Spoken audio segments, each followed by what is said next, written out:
नमस्कार विद्यार्थी मित्रांनो, व्याकरण कट्टा या आपल्या यूट्यूब चॅनलवर आपल्या सर्वांचं स्वागत आहे. आज आपण पाहणार आहोत इयत्ता 12वी मॉडेल टेस्ट पेपरचा फॉर्मॅट पेपर कसा लिहायचा हे आपण पुढील प्रमाणे पाहणार आहोत. So dear student, let me welcome all of you in this channel. This year is a very important and life transforming year of standard 12th. You will embarking to achieve your heart desired goal. In this vision and mission of your life, English in definitely to playing a very significant role. So let us we are see the activity sheet format compulsory English paper standard 12th. तर चला बाळांनो, आपण पाहतोय 12वीच्या पेपराचं स्वरूप. बघा, त्याच्यामध्ये एकूण section पहिला प्रोज असतो. आपल्या 12वीच्या परीक्षेमध्ये 12वीच्या पुस्तकामध्ये एकूण सेक्शन 1 मध्ये तुम्हाला 8 प्रोज आहेत, 8 पाठ आहेत.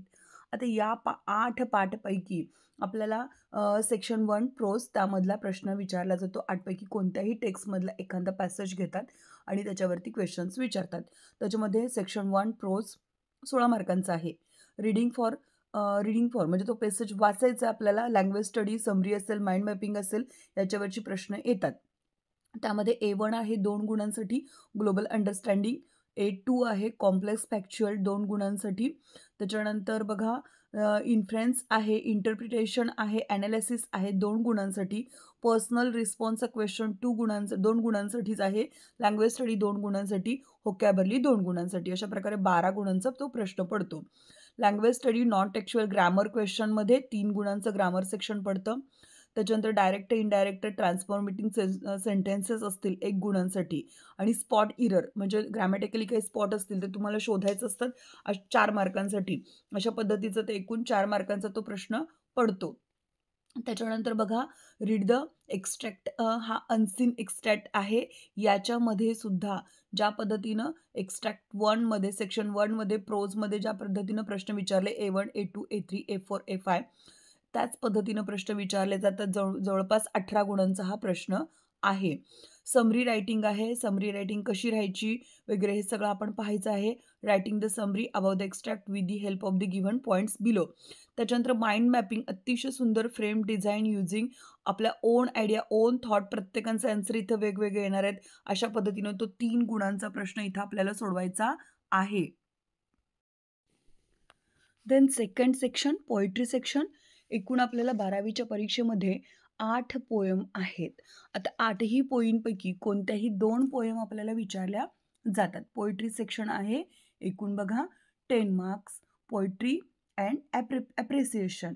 आता त्याच्यामध्ये सुद्धा आपल्याला ग्लोबल अंडरस्टँडिंग असेल, ॲनालिसिस असेल, इंटरफरन्स असेल, इंटरप्रिटेशन असेल, पर्सनल रिस्पॉन्स असेल, लँग्वेज स्टडी आणि क्रिएटिव्हिटी असं जवळपास 10 गुणांचा प्रश्न येतो.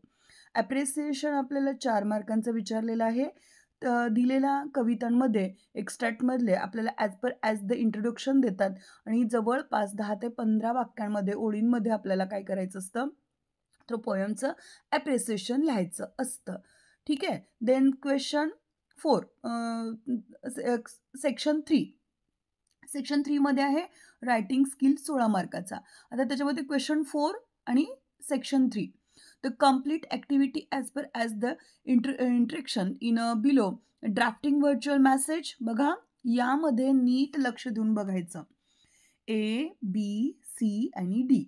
ABCD पेपर सेटरमध्ये शुड बी ॲक्टिव्हिटी ज्या काही दिलेल्या असतात त्यापैकी सगळ्या काही लिहायच्या नाहीत. पैकी आपल्याला कोणताही एक सोडवायचा आहे.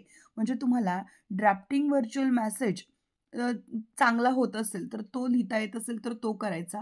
नाहीतर स्टेटमेंट ऑफ पर्पज म्हणजे SOP आपण त्याला म्हणतो, किंवा ग्रुप डिस्कशन. या तिन्हींपैकी A सेक्शनमधला एकच चांगला प्रश्न करून ठेवायचा आहे. पूर्णतः सर्व प्रश्नांच्या पाठीमागं लागू नका. तुम्हाला जेवढं समजतं तेवढंच काय करायचं, आपल्याला पूर्णतः व्यवस्थित ॲक्युरेट असं उत्तर लिहायला करायचं आहे. त्यानंतर बघा क्वेश्चन नंबर 4B मध्ये काय येणार आहे.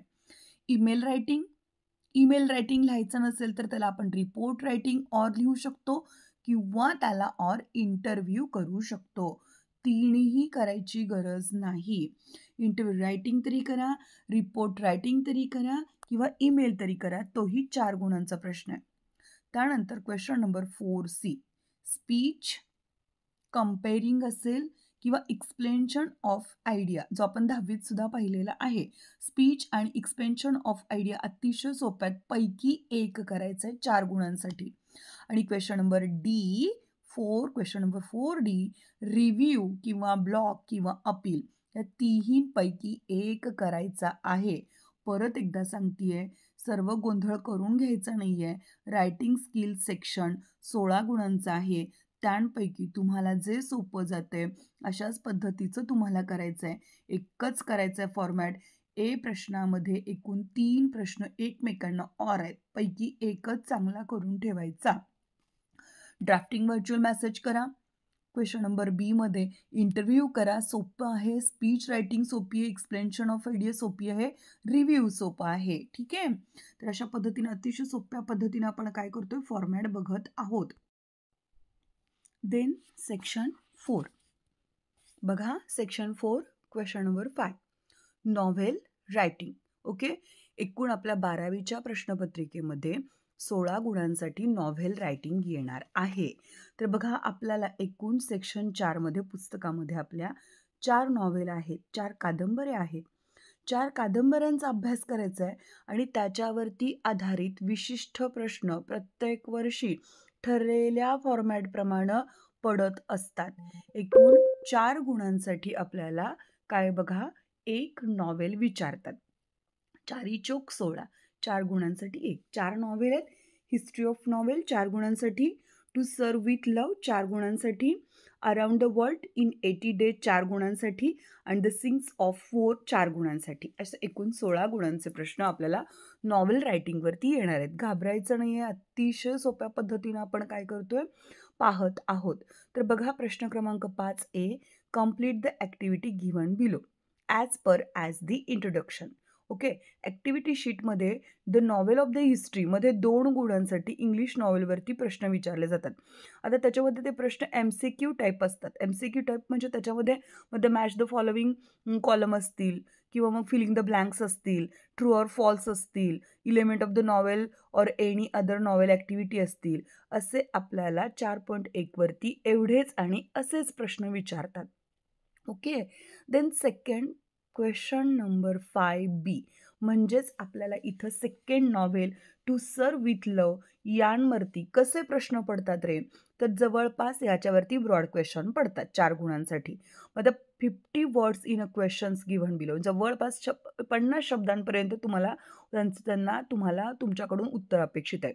मग त्यामध्ये काय विचारतात क्वेश्चनमध्ये, एखाद्या व्यक्तीचं कॅरेक्टर आपल्याला काय करायचं असतं, एक्सप्लेन करायचं असते. कधी 2 व्यक्तींमधलं कॅरेक्टर एक्सप्लेन करायचं असते, कम्पेअर करायचं असते, कॉन्स्टॅक्ट नेम डिस्कस करायचा असतोय. ठीक आहे. नरेट काय सांगतोय, जस्टिफाय करतोय, आयडेंटिफाय काय करतोय, हे ॲक्टिव्हिटी शीटमधील क्वेश्चन नंबर 5B वरती अशाच पद्धतीचे प्रश्न विचारले जातात. म्हणजे फक्त आणि फक्त एक्सप्लेनसाठी हा पाठ बघायचा आहे. Then question number 5C, answer in the above 50 words in the question given below. तर हा सुद्धा आपल्याला बघा, एक plot, structure, theme, setting, language, character याच्यासाठी 4 गुणांसाठी आपल्याला हा प्रश्न विचारला जातो. ठीक आहे. And last question number 5D, answer about the 15 words in a question given below. बघा, चौथा नॉव्हेल आहे 4.4 आपल्या पुस्तकामधला, द सिंग्स ऑफ 4. यांवरचे सुद्धा कसे प्रश्न विचारतात, तर 4 गुणांचे प्रश्न विचारतात. क्वेश्चन टू बी फ्रेम करायची आपल्याला, इलिमेंट देतात such a plot, structure, theme, setting, language, character. मग त्याच्यामध्ये मग डिस्क्राईब करा, एक्सप्लेन करा, कम्पेअर करा, कॉन्स्टॅक्ट नेम डिस्कस करा. अशा पद्धतीचे आपल्याला 2 प्रश्न विचारतात. प्रश्न क्रमांक 2 विचारतात इथं आणि प्रत्येक ॲक्टिव्हिटी शीटमध्ये 2 असे 4 गुणांचे प्रश्न आहेत. तर बाळांनो, इथंपर्यंत हा पूर्णतः 80 मार्काचा मी ॲक्टिव्हिटी शीट फॉर्मॅट पेपर तुम्हाला एक्सप्लेन केलेला आहे. अतिशय सोप्या शब्दात सांगितलेलं आहे. मनातली भीती काढून टाकण्यासाठी क्वेश्चन पेपरला सामोरं जात असताना वर्षभरामध्ये आपण फॉर्मॅट बघितलेला नव्हता. मग वर्षभर MCQs बघितले फक्त किंवा आपण काय म्हणूया, आपण बाकीच्या विषयांचा अभ्यास केला आणि या विषयाकडे बघायचं राहून गेलं, तर असो. इथून पुढं मात्र काय करायचंय, मनामध्ये कोणत्याही प्रकारच्या अभ्यासाची भीती न बाळगता व्यवस्थित अभ्यास करायचा आणि परीक्षेला सामोरं जायचंय. ठीक आहे. धन्यवाद.